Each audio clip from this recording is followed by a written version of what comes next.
जब से तुझको देखा चढ़ा है बुखार है, तेरा ही जुनून सर पे सवार है।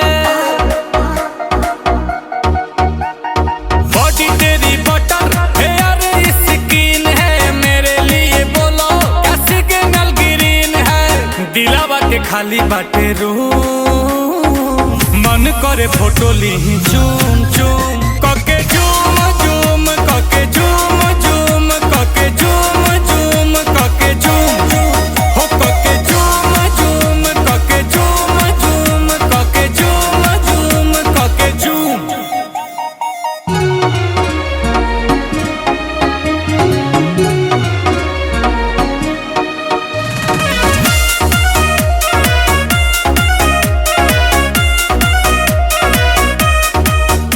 वो मीठी मीठी बातें गजब की मुलाकातें, वो याद आती है रात जाने जा। अब तू ही दिलो जा में धरती और आसमां में, अकेली तू जहां में जाने जा जाने जा। आंखों में तेरे जादू, कहो तो सितारे तोड़ ला तू। देखो ही में लागे लू मासूम, तोहरे ला करतानी हूम हूम कके झूम झूम कके झूम झूम। ताहर फोटो हम देखी कके झूम, ता जला झूम झूम जला झूम झूम, तके देखिए के मन जला झूम।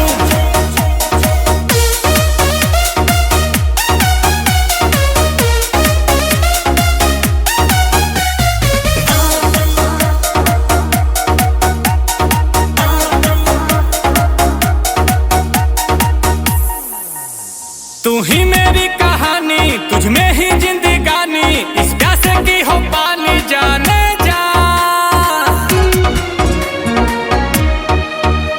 ये दिल तेरा दीवाना, तू मेरा ही ठिकाना, मौसम है आशिकाना जाने जा जाने जा।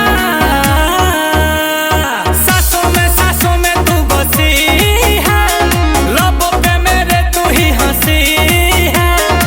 गुची के लगा के परफ्यूम, फिगर ब्लास्ट करे बूम।